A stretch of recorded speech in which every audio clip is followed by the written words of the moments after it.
Hey everybody, welcome to my second channel where we just talk about finance and economics in a much more relaxed setting. So today our main topic is going to be progressive taxes and regressive taxes and how this relates to tariffs, because it does. So as always, my name is Derek and I got my degree in finance, so you don't have to. Let's dive right in. Now, first, let's differentiate between the two, and then we will talk about how it relates to tariffs, because tariffs are in the news all over the place lately because they're one of Trump, which is the president of the United States, one of his main policies and tax implementations. So first, let's differentiate. So a progressive tax basically is a tax that is increased the more income you earn. Now, this is starkly different from a regressive tax. A regressive tax basically affects middle and especially lower income earners much more than it does high income earners. Now, there is this middle ground, in my opinion, if we're listing from best to worst, which is a proportional tax. Now, I think the best way to understand this is to give an example of each one. Then we'll relate it back to tariffs. So a progressive tax is basically, or progressive taxation is basically what we have in the United States. Now, I'm not saying by any means that the system is perfect. And yes, there are a ton of loopholes that rich people use or take advantage of to pay less taxes. But in theory, as well as in the data, because the data does show this, the more income that you earn, the more of the income tax portion of tax burden that group of people shoulder. This is how it should work. Now, this is starkly different from a regressive tax policy. Now, a regressive tax policy hurts or affects middle and lower income earners more. The easiest example of this would be a sales tax. Now, why is this the case? Well, because a sales tax affects everyone evenly without looking at their income. And the problem with this is, say someone earns $1 million per year. Now, there is a misconception that the more or the wealthier that you are, the more that you spend dramatically.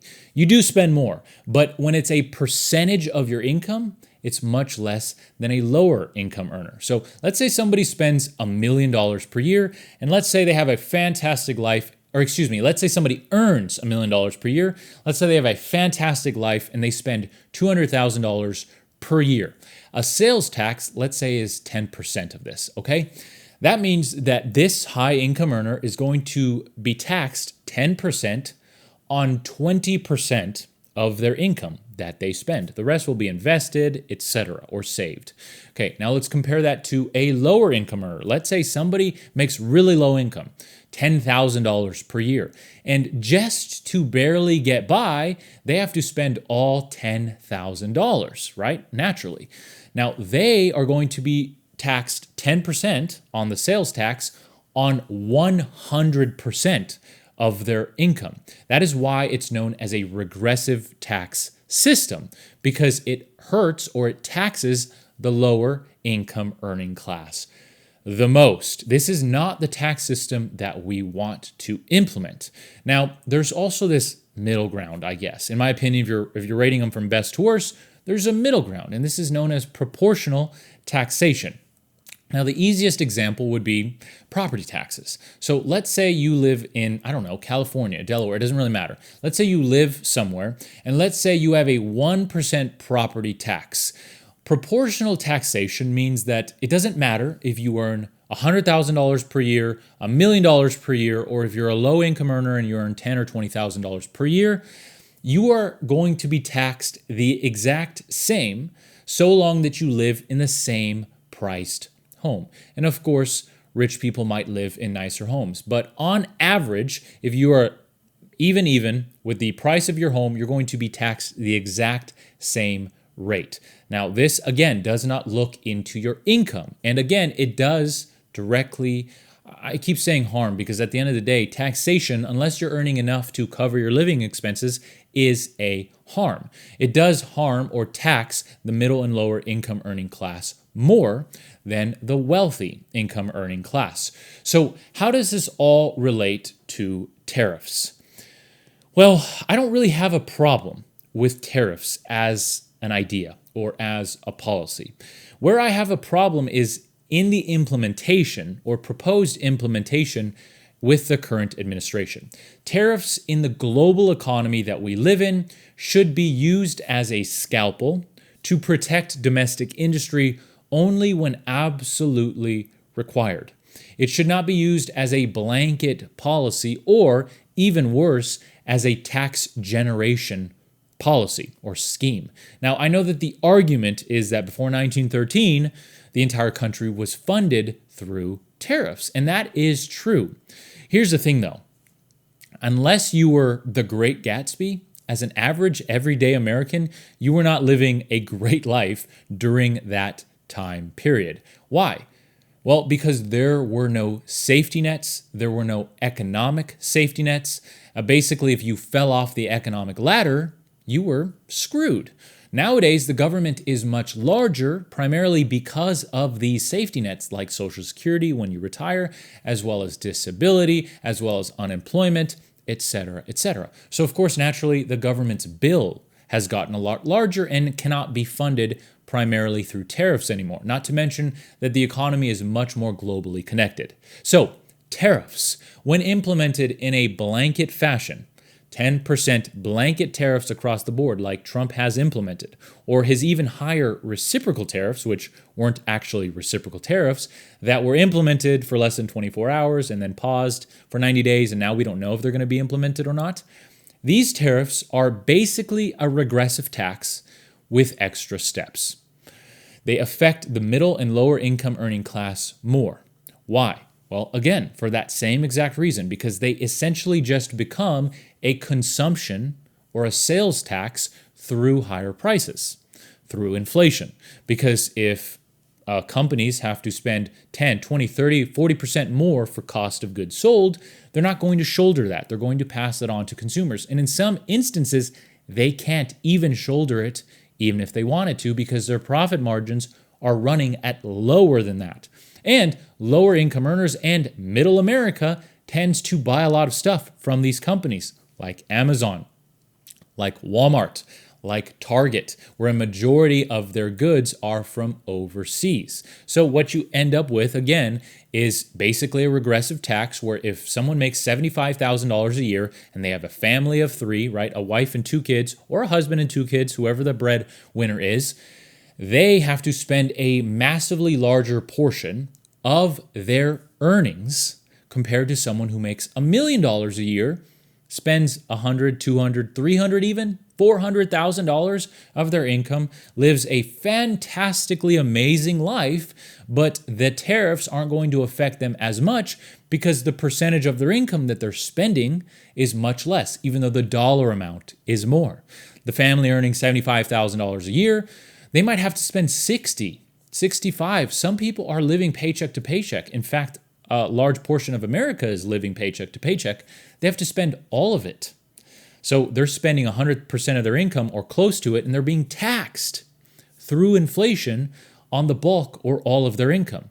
Where somebody making $1 million, spending $400,000, living a fantastic life, eating out all the time, they're only taxed that higher cost on 40% of their income. And that is a drastic example. A lot of people making $1 million a year are not spending that. They're spending $100,000, $200,000 per year, and they're investing the rest or saving the rest. So when you have these blanket tariffs, and I understand the idea is to bring manufacturing back home, and we'll touch on that just briefly. I don't want to make that the point of this video. But you end up with a tax system that is basically shifting the burden of taxation away from the upper earning income class to the middle and lower income earners of America. Now, let's talk about what Trump says the purpose of this is. It's to protect domestic industry. And it's not really to protect it, it's more so to bring it back home. Because domestic industry, yes, absolutely has been moved abroad. Two main problems with that. The first is what I talk about all the time, is that this is a service-based economy. 70% of all jobs in this country are based in services. Okay, 75+% of the GDP of this country is based in services. And although Trump likes to say that we have a trade deficit with the rest of the world, we actually have a trade surplus when it comes to services. It means we export more services than we import. Why? Because the majority of our economy is based in services, not in physical goods and physical labor. So we import physical goods, which we buy for cheaper abroad, and we export more expensive financial services, tech services, banking services, pharmaceutical services, health services, software. We export more of all these things. So that's the first problem I see when it comes to this thing. The next is that we don't really have an unemployment problem here. We have a pretty decent unemployment rate right now. In fact, it's historically low. The actual problem that affects most American lives, and I say this time and time again on the main channel, and I will continue to say it until I can't speak anymore. The main problem is a price to wages problem. Okay? The prices of goods are too expensive in this country for the wages that people are being paid. Until we fix that issue, the majority of American lives aren't going to improve. Yet, if we do fix that issue, that is the one single thing that we can fix and improve the majority or a large portion of American lives, because that is what is really causing issue. And when I always describe it like this. Over the last 4 to 5 years, prices have skyrocketed and people have started to feel like the economy is not that great, even though on paper it is. Would you, for example, if your salary or your hourly wage had doubled or tripled in that same time period, 4 to 5 years, would you still feel like the economy wasn't as good? And the answer is probably not. You'd probably feel like the economy was pretty good. And that is because that is the main problem here. Now, tariffs, unfortunately, do not do anything to solve that. They instead attempt to solve a problem that doesn't really exist, which is an unemployment problem. We do not have an unemployment problem here. We have a price to wages problem, and tariffs are only going to make that worse by exacerbating inflation, right? Making inflation worse. And maybe you bring back some jobs, maybe, but are those jobs going to be high-paying jobs? Or are they going to be middle or lower paying jobs in manufacturing and putting clothes and shoes together and iPhones together? Is that really the economy that we want to head towards? I don't think so. So that's why, in a sense, tariffs just become a regressive taxation system on the average earning class and the lower earning class, while not really adding too much benefit. That's why tariffs instead should be used as a scalpel.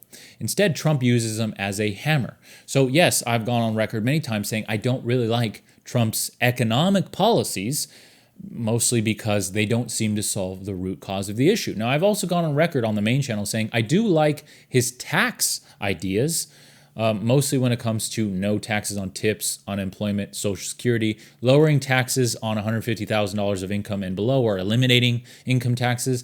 The thing is, while those are all good in theory, we're going to have to see if they're even implemented in the first place. And if they are, how do we pay for them? Because tariffs are never going to replace income taxes. It's not possible. So how do we pay for them?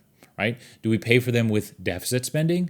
Do we pay for them with increasing the national debt tremendously, which are both ideas that have been floated when it comes to this budget bill or this budget resolution? Now, we'll have to see what the final bill says. But yeah, in my opinion, tariffs just are not implemented correctly when they're implemented in a blanket fashion, because they end up just becoming a regressive tax on the middle class and on the lower income earning class. I hope this video was informative when it comes to differentiating between regressive taxation, progressive taxation, as well as this middle ground, which is proportional tax. Another example of proportional tax is if we just taxed everybody the same, right? Everybody's taxed 10%, or everybody's taxed 20%, regardless of whether you earn $10,000 or $100,000.